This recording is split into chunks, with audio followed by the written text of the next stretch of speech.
welcome to Liberty Flix Picks. This is our Netflix picks that have to do with Liberty ideas. And we're Don and Cindy Pearl from Pearls of Liberty. And we are doing this to help people identify films that they can watch on Netflix that might help them to gain a better understanding of liberty and the free lifestyle. So the first film that we wanted to mention that we watched this week is Night Train. And interesting from a liberty perspective because of the human soul and the ability of various things to deceive people and just really throw a wrench in a nice person's life. The film isn't necessarily a liberty film, but whenever we view films, we tend to focus on those types of things that have to do with what motivates people. And this one was filled with darkness, but it's very interesting, the characters as they have this opportunity of this treasure and how they get greedy and are motivated by greed and cover-ups and how there's this lack of trust and the whole thing begins to fall apart, and you find out that more and more people are involved and knew what was going on than you thought originally. So it's kind of a Hitchcockian type thriller. It's not, I would say, an A-level movie, kind of on the B level.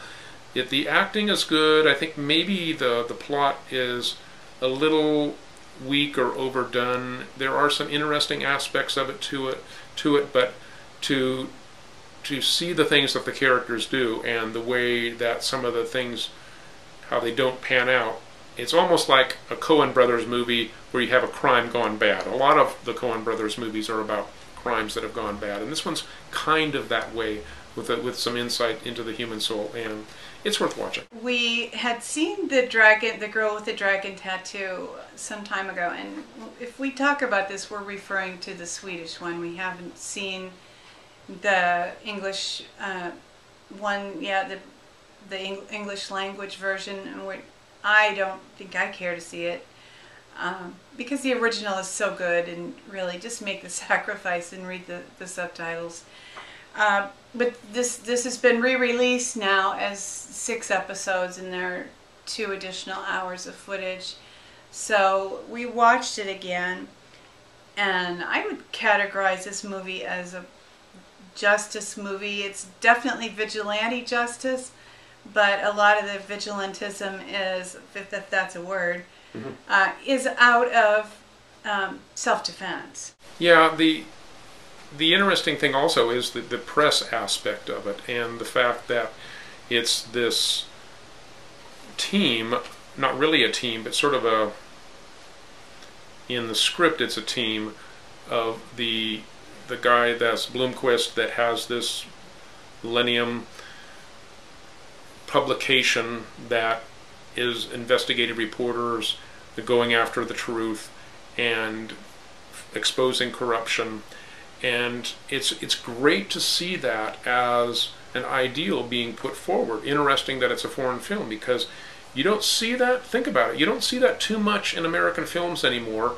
The reporter looking to expose corruption, and then you see that the person that's being demonized as being this total evil person by the system, the girl with the dragon tattoo, after the reporter brings out the truth, then you see things in a different light. And of course the viewer is privy to a lot of that before the reporter uncovers it too, just the way the story unfolds. But it's an interesting dynamic, and it's an interesting dynamic to see somebody that looks like a stereotypical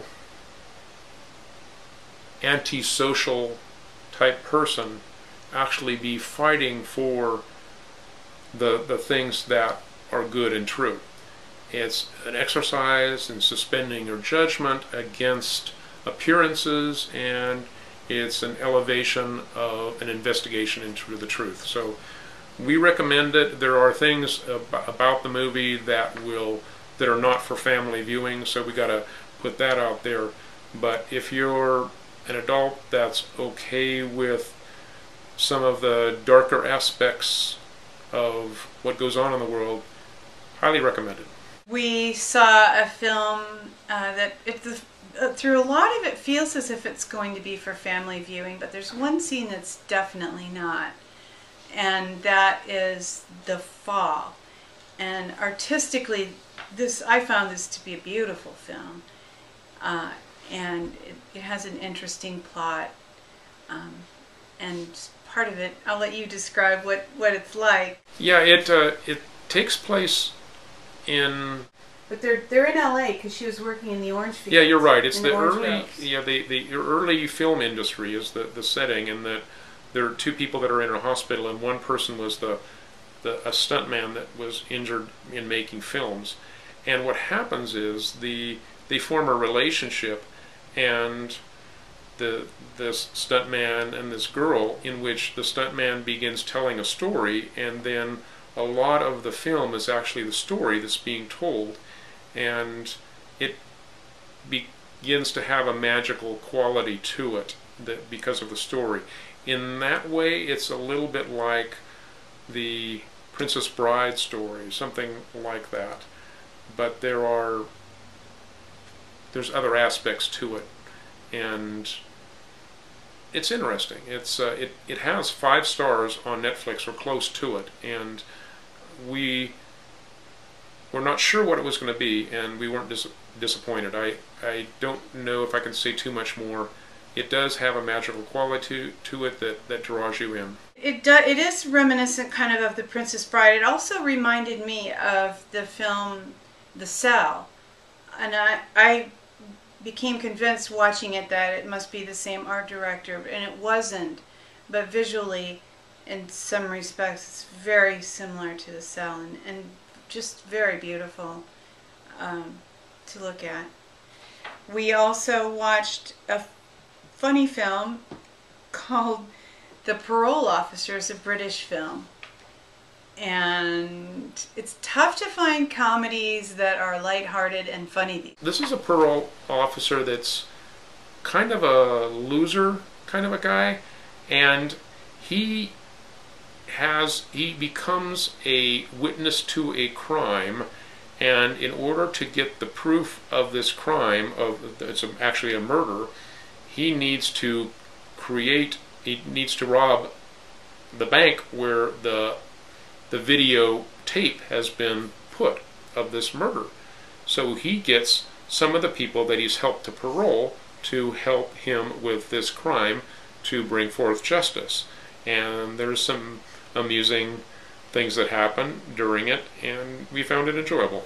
Sure, and although we don't recommend this approach, it is interesting how sometimes when a system is corrupt,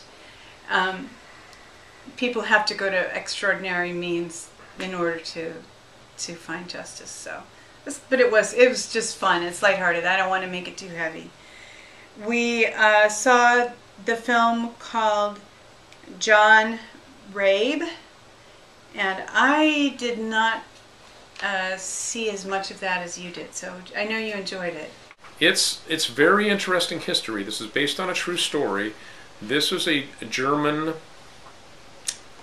businessman working for Siemens, the Siemens Corporation, in China immediately prior to World War II.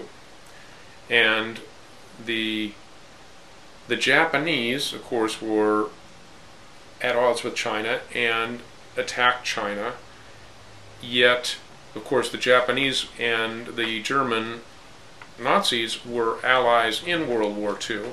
So one of the first things that happens in this factory is that the workers in the factory put out a flag, a huge Nazi flag, to protect themselves from being bombed by the Japanese. And what actually happened was they ended up setting up an international zone of safety that I think had only been done once before in history, and that in order to keep the people safe and keep the factory working, the Chinese recognized that they were doing something good for their country in the way of development, and then the the Japanese agreed not to attack something that was being built by their allies. But the most interesting aspect of the movie was the character, John Rabe, and there was an American doctor there who, when there was bombings, he manned the hospital and the people were seriously injured. So you had this thing was happening not only on an international level that led to people's lives being protected during a time of war between what would otherwise be natural enemies, but you had that happening on a personal level too, where this American who was very much your freewheeling typical American that didn't like the over-regimentation of the German way, he became friends with the German, and there's one or two scenes where they're just singing songs together, and they learn to recognize their capabilities. And the German man, John Rabe, actually stays on the in this situation when then they're surrounded by the enemy and you don't know what's going to happen, and the women and children are let go, and his wife actually leaves at that time, and he, John Rabe, does not get on the boat at the last minute, and then the boat is attacked, and you learn later about what happens to his wife. But so there's some very good personal moments in it. The character is not a warm character, the main character, John Rabe, but what he does is very admirable. So learn some history that you'll never find, I don't think, in most textbooks, and you'll also learn that the natural thing that humans want to do during war is to actually come together when they become people and not part of a war machine, and this film illustrates that.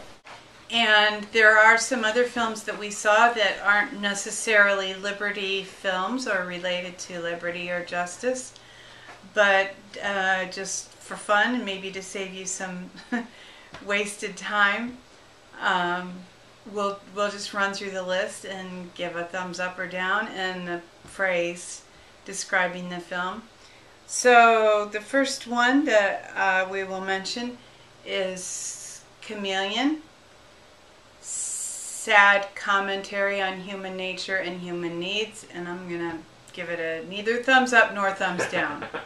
I'll give it a thumbs down, basically because even though the story is true, it's so sad that you don't really have much redeeming things that come out of it, other than that for the need of love, humans will do deceptive things and to go to extreme lengths to do such things. My Mom's New Boyfriend, amusing, Meg Ryan, Antonio Banderas. Tom Hanks' son. Yeah. Right. And he's good in that. It's just because it's just a film, not much to it. I agree. Heartland, interesting culturally. It just didn't draw me in. I'll give it a thumbs down. Saturday Night Live, John Belushi edition, hilarious, nostalgic. Oh, yes. The world misses John Belushi.